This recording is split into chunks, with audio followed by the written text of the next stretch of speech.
ভারতের বন্দর ব্যবহার করে ট্রান্সশিপমেন্টের মাধ্যমে অন্য দেশে পণ্য পাঠানোর যে সুবিধা এতদিন বাংলাদেশ ভোগ করে আসছিল তা হঠাৎ করেই প্রত্যাহার করে নিয়েছে ভারত। এই সিদ্ধান্ত ঘিরে দুই দেশে চলছে বিস্তর আলোচনা।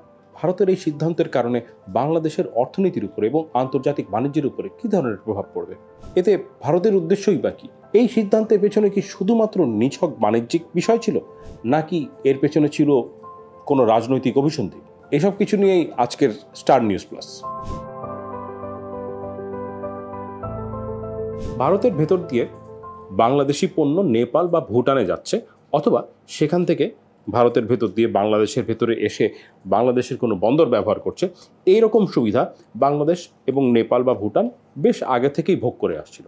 WTOর পূর্বসূরি গ্যাট তার আর্টিকেল 5 ফ্রিডম অফ ট্রানজিট নিয়ে, যার কথা অনুযায়ী কোনো একটা ল্যান্ডলক দেশ, অর্থাৎ যে দেশের কোনো রকম সমুদ্রের সাথে কোনো উপকূল নাই, সেই রকম দেশ যদি অন্য দেশের মধ্য দিয়ে তৃতীয় একটি দেশে যেতে চায় বন্দর পর্যন্ত পৌঁছানোর জন্য, তাহলে এই যে দ্বিতীয় দেশটি, সেটি প্রথম দেশটিকে সেই সুবিধা দিতে বাধ্য। এক্ষেত্রে আমরা দেখতে পাই যে ভুটান আর নেপাল দুটোই ল্যান্ডলক, তাদের সমুদ্রের সাথে কোনো যোগাযোগ নেই। তারা যদি কখনো অনুরোধ করে ভারতকে যে ভারতের মাটি ব্যবহার করে তারা বাংলাদেশে পৌঁছাবে, কারণ বাংলাদেশের মধ্যে দিয়ে তারা চট্টগ্রাম অথবা মোংলা বন্দরে পৌঁছাতে চায়, তাহলে ভারত সেটা দিতে বাধ্য। এই সুবিধা বাংলাদেশ এর মধ্যে দিয়ে ও নেপাল বা ভুটানে বা ভুটান থেকে বাংলাদেশে আসার যে সুবিধা, সেটা বেশ আগে থেকেই চালু আছে। 2020 সাল থেকে নতুন করে একটা সুবিধা যেটা দেয়া হয়েছিল, সেটা হচ্ছে যে বাংলাদেশ এর পণ্য ভারতে গিয়ে ভারতের এয়ারপোর্ট থেকে অন্য কোনো দেশে তারা পাঠাতে পারবে। সেটা স্পেন হতে পারে, আমেরিকা হতে পারে, ইংল্যান্ড হতে পারে, কিন্তু ভারতের এয়ারপোর্ট ব্যবহার করে তারা যেতে পারবে। এই সুবিধাটা শুরু হয়েছে 2020 থেকে, এবং সেই সুবিধাটা এই 8 তারিখের একটা সার্কুলারে ইন্ডিয়ায় বন্ধ করে দিয়েছে। তারা কারণ হিসেবে বলেছে দিল্লি এয়ারপোর্ট, সেখানে প্রতিদিন 20 থেকে 30 ট্রাক পর্যন্ত মালামাল গিয়ে আটকে থাকে, এবং তার কারণে সেখানে বেশ একটা কনজেশন হচ্ছে, চাপাচাপি হচ্ছে। স্থানীয় যে এক্সপোর্টার আছে, অর্থাৎ আমাদের যেরকম BGMEA, ইন্ডিয়ার সেই অ্যাপারেল এক্সপোর্টারদের যে লবি, তারা অনেক দিন ধরে বলছে, সরকারকে চাপ দিচ্ছে যে বাংলাদেশি যে পণ্য সেই সুবিধাটা তোমরা তুলে নাও, তাহলে পরে আমাদের জিনিসগুলো একটু আরাম করে পাঠাতে পারবো, কারণ আমরা এটা পারছি না।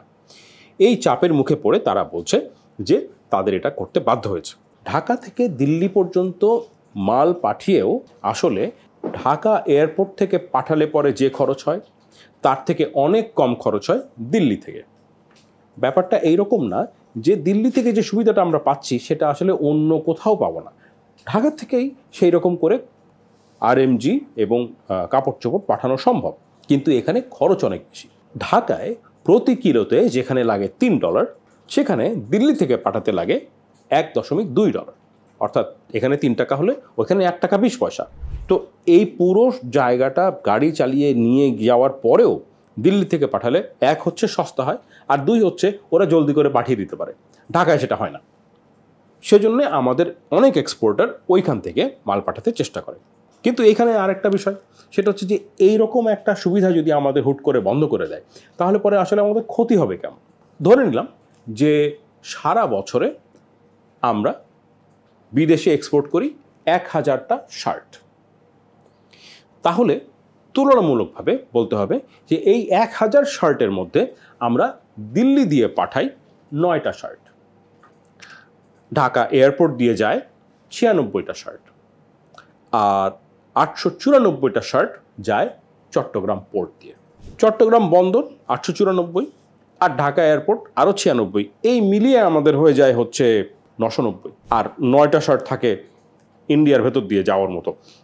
এখানে ওই আর বাকি ওটা দশমিকের হিসাবে হারিয়ে গেছে, তো ধরে নিলাম যে 1000ই হলো। তো সেই হিসেবে আসলে আমরা এখানে মাত্র 9টা শার্টের মামলা ভারতের ভেতর দিয়ে দিল্লি বা এয়ারপোর্ট, ভারতের যে এয়ারপোর্ট সেগুলো ব্যবহার করে আমরা অন্য জায়গায় পাঠাই। তাহলে সেই হিসেবে আসলে বাংলাদেশের যে মূল যে ব্যবসা, তার উপরে খুব বেশি প্রভাব পড়ার একেবারেই কোনো কারণ নেই। খালি একটু খরচ বাড়বে, এক্সপোর্ট কমে যাবার কোনো কারণই নাই, কারণ এই জিনিসটাই হয়তো ঢাকার মাধ্যমে পাঠাতে পারবে আমরা কিছুদিন আগেও আমরা মালদ্বীপের মধ্যে দিয়ে অনেক এরকম কার্গো যাচ্ছিল, সেটা হতে পারে অল্টারনেটিভ কিছু একটা বের হয়ে হয়তো যাবে। গতকালকে অর্থাৎ বুধবারে ভারতের পররাষ্ট্র মন্ত্রণালয়ের যে মুখপাত্র রণধীর জয়সওয়াল, তাকে প্রশ্ন করা হয়েছিল যে বাংলাদেশে যে ট্রান্সশিপমেন্ট ফ্যাসিলিটি আছে সেটা বন্ধ করে দেওয়া আছে, এই ব্যাপারে তার ক্ল্যারিফিকেশন। তখন সে বলেছিল যে হ্যাঁ, এই যে দিল্লিতে অনেক মালপত্র গিয়ে জমে যাচ্ছে সেই কারণে আমরা এটা বন্ধ করেছি, কিন্তু এইখানে একটা বিষয় আমি পরিষ্কার করতে চাই এবং আমি এই বিষয়ে কয়েকটা রিপোর্টও দেখেছি। এবং তখন রণধীর জয়সওয়াল পরিষ্কার করে বলেন যে এই যে ট্রান্সশিপমেন্ট ফ্যাসিলিটি আমরা বন্ধ করেছি, এইটার কারণে বাংলাদেশ থেকে ট্রানজিট করে বাংলাদেশ থেকে ভারতের ভেতর দিয়ে ট্রানজিট করে নেপাল এবং ভুটানে যে সমস্ত পণ্য যাচ্ছে বা আসছে সেগুলোর উপর কোনো রকম প্রভাব পড়বে না।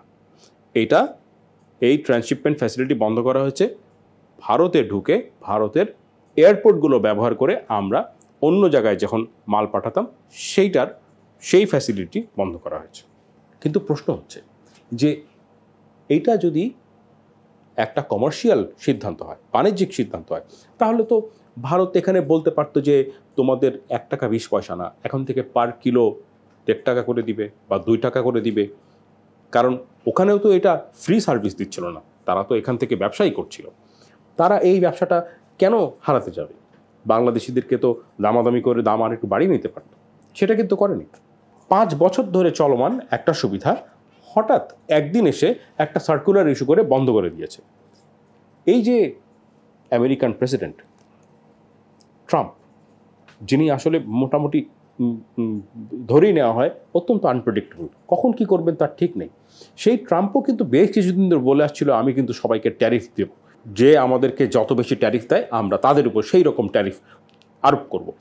এটা বেশ কয়েকদিন ধরে আওয়াজ দিয়ে দিয়ে তারপরে একসময় করেছে। কিন্তু ইন্ডিয়া সেরকম কিছুই করেনি। হঠাৎ একদিন সন্ধ্যাবেলায় একটা সার্কুলার ইস্যু হয়েছে যে এখন থেকে আর করা যাবে না। এই থেকে মনে হয় যে এটা আসলে পুরোপুরিভাবে বাণিজ্যিক কোনো সিদ্ধান্ত না, এটা একটা রাজনৈতিক ইঙ্গিত।